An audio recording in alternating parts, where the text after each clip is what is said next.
What is up, everybody? My name is Logan, and I am on a mission to implement decentralized governance into the fabric of society.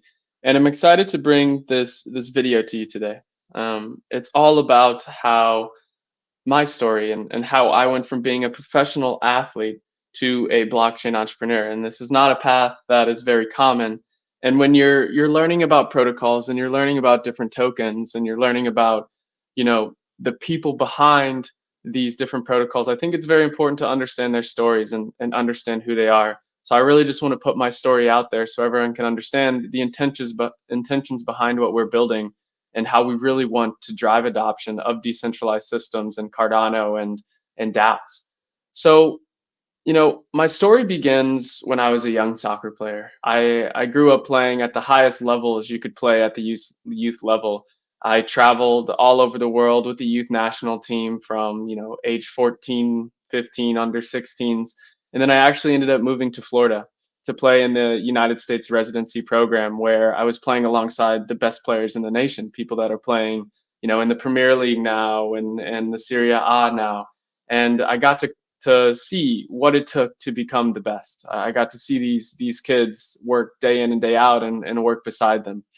And the first kind of crossroads that I ever had, without even kind of realizing it, was I had the opportunity. Do I try to go trial in Europe as a younger kid? Do I sign a homegrown contract in the MLS, or do I continue on to go to college?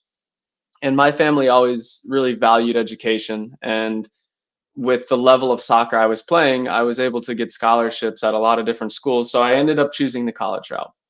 And I went to Stanford University, where I was a student athlete there. And what happened was I, jumped into the team. I came in prepared. And as a freshman, I actually started every game. I won a national championship and my stock was very high. So there was another crossroads there. Do I continue to pursue my education while playing soccer with the Stanford men's soccer team, or do I leave to take a different path and go the professional soccer route? And again, I chose the education route. So I continued to play. And really, where blockchain enters the picture is my junior year in a science and technology public policy class, where it was Professor Wyndham. We call him the stroker of curiosity. Oftentimes, when you would ask a question, he would answer with another question and really get you thinking. And for this class, what we had to do was write a final policy proposal that we would send off and put into legislature's hands. And it was at the same time that I was starting to understand and learn about smart contracts and blockchains and all of this new stuff, Bitcoin, Ethereum, and Cardano.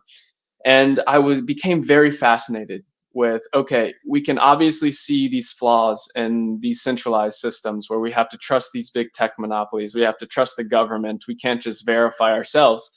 And taking out the middleman and all these different transactions, I thought that was so powerful. And yeah, I caught the blockchain bug and it never really left me. So I continued on. I finished I graduated from Stanford. I actually ended up going to Germany to trial with a team there. I got a contract offer, but for some reason it didn't feel right. And I came back to enter the draft for the MLS. And from there, I ended up getting drafted by DC United. I ended up living in the United States Capitol for a while. And there was the next crossroads where, at the same time as I was playing professional soccer, I was kind of dabbling with starting a blockchain company and making smart contracts templatized so you could have easy escrow agreements without a middleman, whether it was between a homeowner and a person doing work on the home or anything like that. So I ended up making the decision to stop playing soccer in order to dive into being a blockchain entrepreneur. And my mindset behind this, and I was in turmoil about this decision for months. My mindset behind this is, if you want to conquer the island, you have to burn the boats. You have to dive all in to be successful. You can't be hyper successful at two different things. You have to choose one. So I chose the blockchain entrepreneur path. And I did this along with my co-founder, Justin, who's a big part of the product lead on the Clarity protocol as well. And we both decided Justin never showed up for his job at Deloitte. I stopped playing professional soccer and we dove into it. And that was about 3 years ago. And as I continue on my journey as a blockchain entrepreneur, I see a lot of similarities between, being a great athlete and being a great entrepreneur. And one of these things is persistence. All the time you're going to have doubts in your head about, okay, is this working? Are we going to be able to land this client? As a soccer player, it's like, okay, is the coach going to start me? Does the coach like me? And really what you have to do is you have to be persistent. You have to keep working hard. You have to keep putting yourself in the situations to get the opportunities that will take you to the next level. And I find that there's a lot of transferable skills between being a high level athlete and being a high level entrepreneur, mostly revolving around persistence. So how I want to end is, that's my story. It was a long journey to get to this point with Clarity. It took 3 years to have a product that we're really proud of and can drive adoption of decentralized systems across verticals and help entrepreneurs launch their businesses on top of blockchain. But why? Why would I forego a professional soccer career when it was my dream, for pretty much all of my childhood and into my college career? That was my dream. I wanted to be a professional soccer player. That's what I worked so hard for.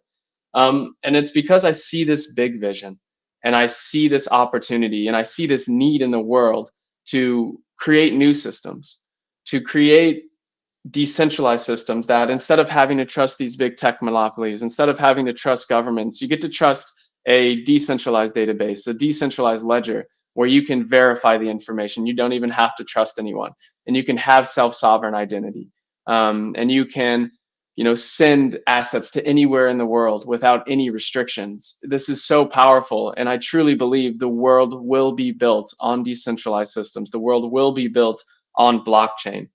And you know, why Clarity is because I've realized that my role in this blockchain revolution, there's millions of people that are part of this blockchain revolution, whether you're a retail investor, whether you're a liquidity provider, whether you're an entrepreneur like me, whether you're, you know, a, a smart contract engineer. There's all these different roles that you can play in this blockchain ecosystem. And what I've come to realize is my role is to drive adoption of this technology. It's to bring people from outside blockchain into blockchain. And that's what we're doing with Clarity. We're making it an easy user experience to launch an organization, to govern a community, to operate a business on top of blockchain. You see that with real estate investment syndicates like Goki. You see that with DeFi protocols operating as DAOs like SundaySwap. You see that with youth soccer clubs that are coming on and having incentives for their clubs or their kids to complete, and having a place for parents to voice their perspectives and opinions on how things should go. So that is my role. That is my story. And if you have any questions, if you ever want to join the Clarity community, it's a lot of people like me that want to drive adoption of decentralized systems across industries, then please come join our Discord. Appreciate everyone for listening to this, and I'll chat with you soon.